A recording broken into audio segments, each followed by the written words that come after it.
Welcome back to Crime Time Podcast. There's a news update here, and such a fucked up crime. I mean, the way I described it previously is it's not every day that someone is shot by the police and people are happy that the evil bastard got shot. You know what I'm saying? You don't typically see people say, good, I'm glad the cop shot that guy.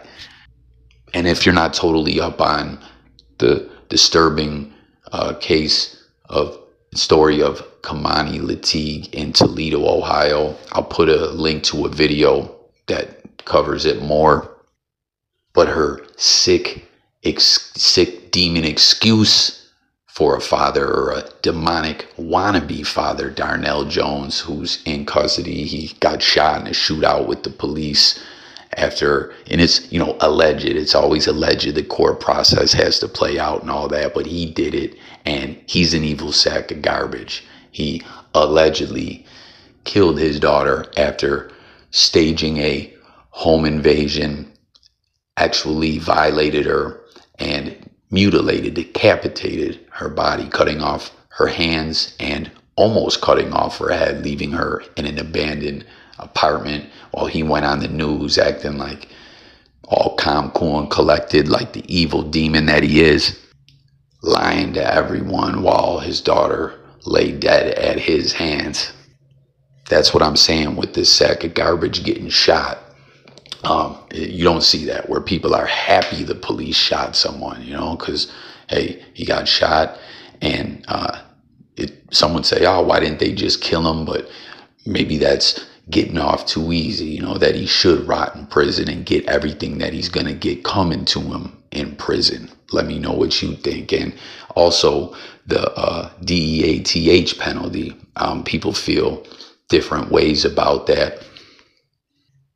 Some people think it's barbaric and that human beings shouldn't decide that's stooping to the lows of the evil demons who carry out these horrific crimes. But regardless how you feel, this case, as from my understanding, the death penalty is in Ohio and definitely will be discussed in connection with this case as the court process plays out. I mean, if anyone deserves it, this guy does. Let me know your thoughts about it all. But the update in this case is that child services, as you know, some states it's CPS, some places it's child services, some it's family and child services, some it's social services. I don't know, different places, different names, same organization, I believe, right?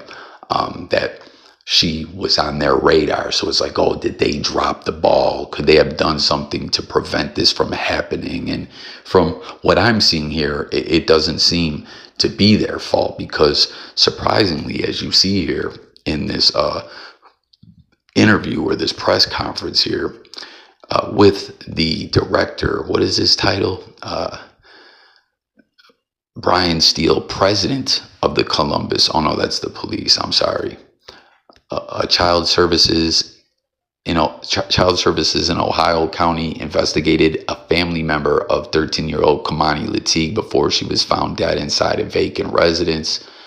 At no point in our involvement with Keimani was there any mention of Darnell Jones, who is the wannabe father, someone pretending to be a father, again, the demon. Was there any mention of Darnell Jones by anyone in the family, by anyone involved with the family, or by anyone associated with the schools? Muth said, what's this person's name? Randy Muth, executive director of Lucas County Children's Services. And these allegations or open reports were actually called in on the grandmother, as she was the one that had custody of Keimani. The mother lived out of town. She was trying to get her ish together. The father lived local, in Toledo, where Keimani lived with the grandmother, but he ran off to Columbus, where he got shot and was apprehended just a little over a week after she went missing. He went on the run. He knew what it was, once again, allegedly and all that, but he's guilty, plain and simple.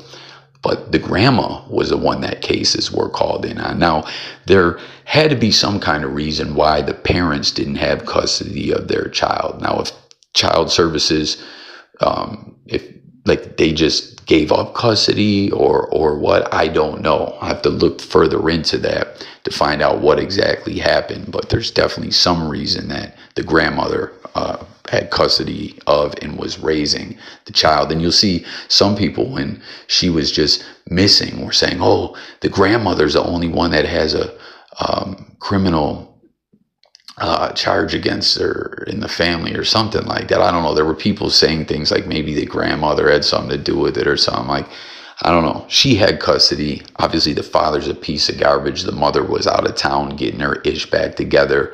When the search parties were carrying out, she came back to try to find her baby. But obviously, we know what happened because of this sick, evil demon.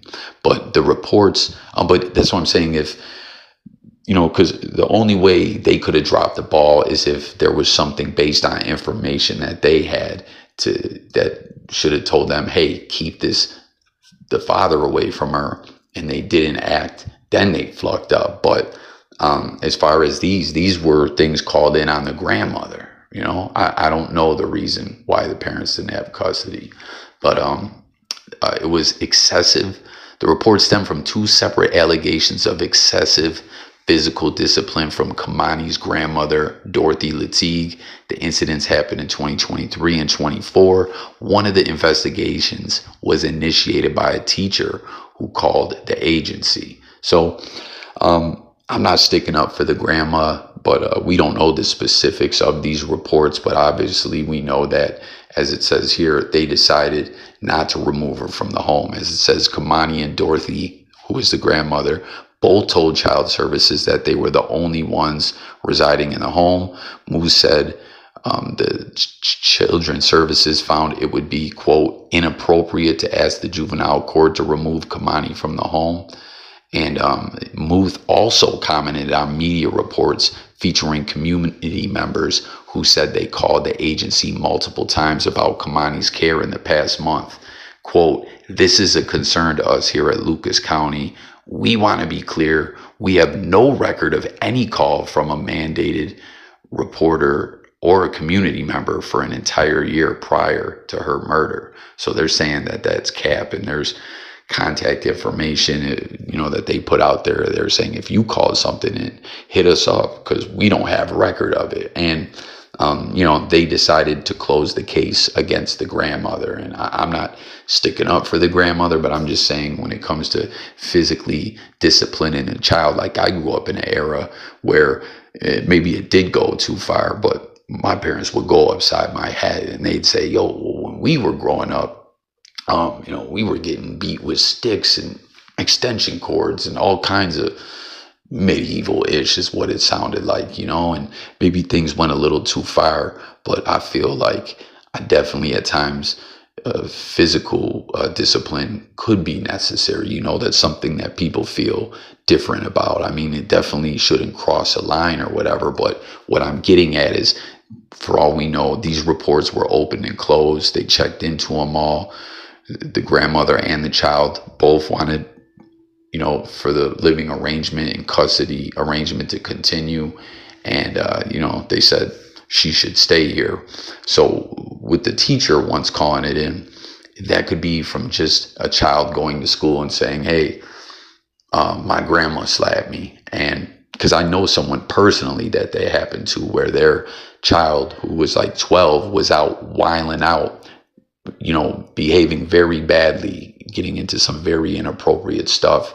And when they brought the child home, the child was raising up on the parents, screaming at him, and they open hand slapped the child. And the child said something about it at school. And because that teacher is a mandated reporter, they had to call it in. You know what I mean? And the same thing happened. They looked into it, closed the case.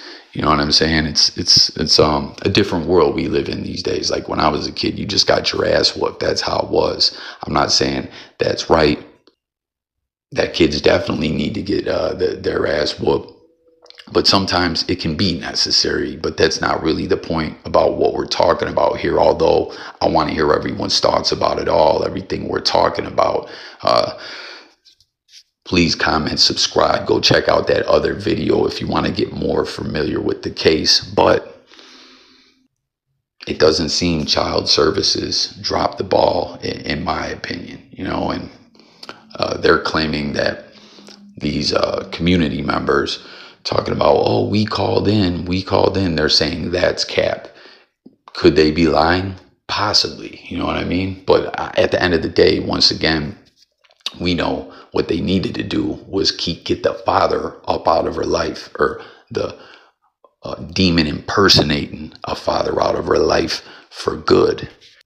And as far as the other stuff goes, we'll see if some community members come forward officially and dispute what stuff is hitting the media, because the media will take and run with just rumors at times. But that's the update that we got here. Such a sick, twisted story.